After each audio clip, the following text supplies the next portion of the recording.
Dober dan. Dober dan. V nadaljevanju nas čaka v prvi vrsti in predvsem ustvarjalna ura, ne Matej? Ja, Veronika, kaj boš ti počela? Jaz bom v bistvu predstavila eno prav posebno revijo, ki je namenjena izključno potapljačem invalidom. Dobro, jaz pa bom mogoče, če mi uspe, Ja? naredil nekaj zate. Nekaj zame. Nekaj Pa ti zate, ne bo potrebno ti kave potem nositi in te stvari, boš to samo tako... Kava je vedno dobrodošla. Okej, Ja, dobro, tako. ajde. In sicer, medtem ko se bo Veronika danes naučila zadrževati dih, medtem tudi moraš imeti usta zaprta, se bom jaz naučil izdelovati nakit iz elektronskih odpadkov in moji učiteljivci bosta Marinka in pa Senada iz Centra ponovne uporabe iz Ormoža. Dober dan obema. Dober dan. Dober dan. Elektronski odpadki, veliko govorimo o njih, vsaj zdi se nam, ampak še vseeno jih ustvarimo vsako leto v svetovnem merilu več kot 50 milijonov ton. Seveda, to so tudi najhitreje rastoči odpadki. Če pogledamo po ostalih kategorijah, ti odpadki procentualno naraščajo 4-krat hitreje kot ostale vrste odpadkov. Če pogledamo v svoje domove in seveda v službe in podobno, imamo dnevno opravka s temi napravami. Pa naj bo to računalnik, ali to namizni, ali je to torej prenosni napravice, s katerimi živimo, ne moremo brez njih, pa vse do najbolj razkošja, kaj vse nas lahko ta elektronika opozarja, do tega, da zapiramo rolete in tako naprej. Torej, danes živimo v svetu elektronskih izdelkov, ki pa seveda posledično puščajo za sabo sled.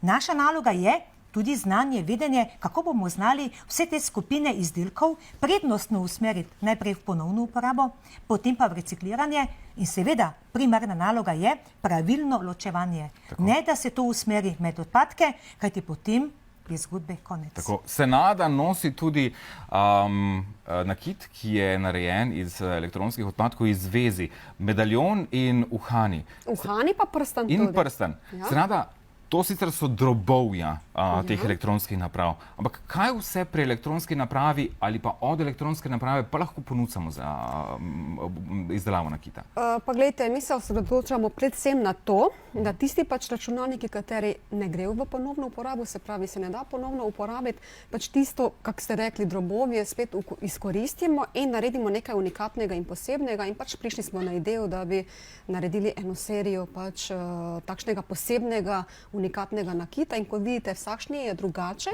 se pravi neponovljiv, Tako. barva je drugačna, Tako kot so tudi oblika je veze, drugačna. recimo drugačna ali pa Tako, dela vezi. tudi to. Naprimer, za vse tiste, ki še niso pogledali v drobovje enega računalnika ali pa neke elektronske naprave, takole izgleda to vezje in to je lahko čudovita osnova za izdelavo elektronskega nakita.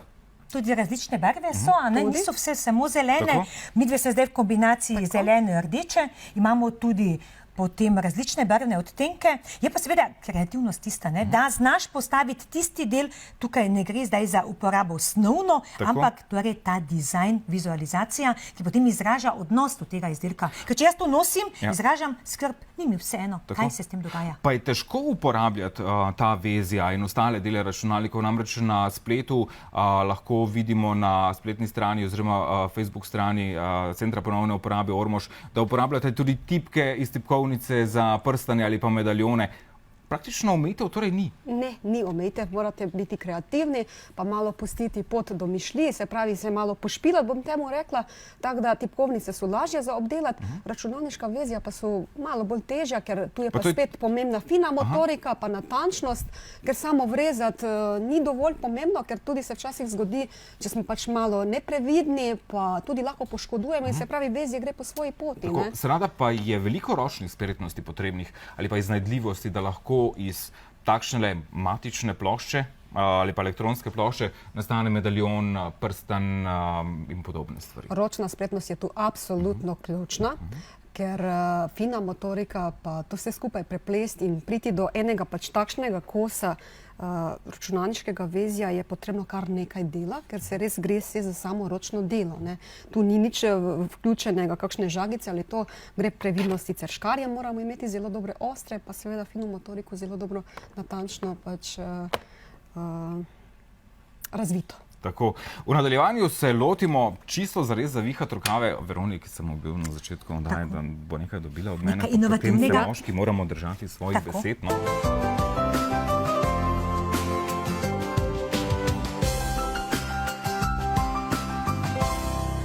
Je odpadki so današnja osrednja tema našega ustvarjalnega kotička in Marinka in Senada iz Centra ponovne uporabe v Ormožu nam razkrivata dekorativne namene starih vezij računalniških. Ampak, dekleti, tole je zelo trdo. To vemo. Kako dobiti to narazen? Pa, kot sem rekla že pred, morate imeti pravo orodje, pa Okej. prave ročne spretnosti, drugače pa ne bo šlo. A ste meni dali napačno orodje, slučajno? Ne, imate pravo orodje. Ampak verjetno so škarje samo zato se zareže oziroma predpriprave, ne? Tako. Glavni del sta mi dekleti skrili, ne? Pa ne moremo vsega odkriti. Tako. In to so poslovne skrivnosti. Nastaja takšen čudovit nakit, s katerim se torej ozavešča ravno o pomenu ali pa nevarnosti samih elektronskih in električnih odpadkov, če jih nepravilno odlagamo oziroma če jih ne vračamo v ponovno uporabo. Prej smo že rekli, da praktično lahko porabimo vsak del neke elektronske naprave, ampak vendarle, verjetno čisto vsakega nekakšna baterija najraje roma med odpadne baterije. Ne? Zdaj, če splošno gledamo nek računalnik, recimo, ne, ponovna uporaba prednostno pomeni, da se preveri, deluje, ne deluje, mnogokrat je treba samo očistiti, ponovno naložiti in je čisto v redu. Torej, ta ponovna uporaba. Tukaj pa mi govorimo o tem, da vključimo zraven še dizajn, da vključimo kreativnost, razmišljanje, zgodbo, torej proces. Tukaj pa pazimo na to, da ne uporabimo tistega, ker bi lahko v neposrednem stiku s kožo ali pa, ker vemo, to so tudi težke kovine, alergene in podobno, tako da gre izključno za posamezne kose, ker iščemo lepoto, iščemo nek odziv, iščemo neko misel, ki se lahko razvije ob tem. Tako da tukaj ta ponovna uporaba dejansko izžareva to kreativnost in pa seveda vsakdo v mislih, kaj to sploh je, torej to razmišljanje, ker nam je vsem logično, da naprave delajo, da smo skozi povezani, torej da niti slučajno nismo brez tega, ker če pozabimo telefon doma... Tako smo skoraj bosi in goli. Tako, ne, in to zavedanje je tukaj upodobljeno. Torej, ne tista ponovna uporaba, kot pa ponovna uporaba sama. Tako, in ta notranjost je v bistvu razgaljena na ta način, namreč tele notranjosti ne vidimo. Ko izrežemo osnovni del iz tele plošče, ga na kakšen način ustavimo v nek nosilček, naj bo to medaljon ali pa prstan ali pa kravatna igla za moške in kaj podobnega? Potem nadaljnji postopek je tega, da se mora fino zbrusiti. Evo, Matej, meni je uspelo, če tebe ni. Obrobih, tako, da se ne da je zatika, lepo ne? gladko, ne, da se potem tudi ne poškoduje ostali del. Potem rabimo lepilo, ne. In da gre v osnovo. In da gre v osnovo in potem se zalije z epoksi smolo.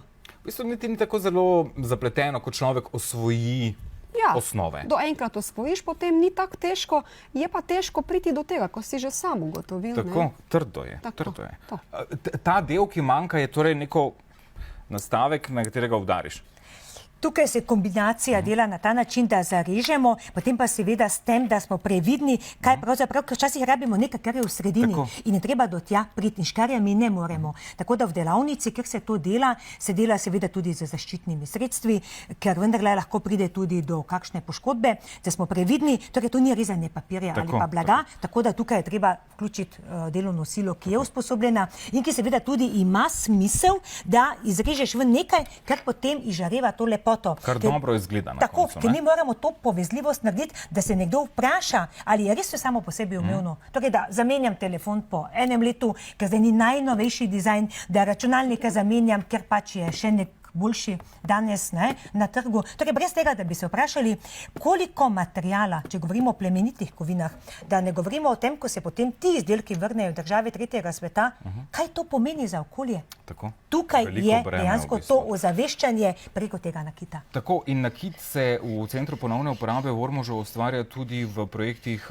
socialne aktivacije. Ne samo nakit, namreč v naši oddaji smo že spoznali zgodbo z vzgojo pikapolonici in še kaj. In tudi vsi ti izdelki, ki ste jih prinesli samo, dejansko so del vsega tega. Ja, zdaj s samim projektom Pikapolonice, ki se seveda kaže tudi v vizualizaciji, vsak pozna Pikapolonico, ni zgodba samo v tem zavedanju, ampak ta živa sreča, ki Pikapolonica prinaša, udejanja tudi samo izpopolnitev sebe. Kaj sem jaz sposobna narediti? Kje se jaz vidim, če nisem zaposlena, če imam take in drugačne težave? Ker skozi projekt socialne aktivacije, ki ga sofinancira Ministrstvo za delo, družino in socialne zadeve, dejansko razvijamo razvijamo tiste skrite poklice. Nekaj, kar vi ne morete danes na trgu najti, aha, jaz se pa želim zaposliti na neko delovno mesto, ker vidim sebe in ker se lahko potem tudi udejanjim. Tako da preko tega razvoja čist novih idej, ki jih razvijamo, skozi socialno aktivacijo vključujemo teže zaposljive in jim na ta način nudimo nove priložnosti, kar pa je bistvo, da najdejo to,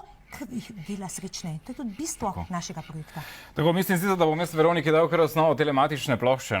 Prehitro je minil naš čas.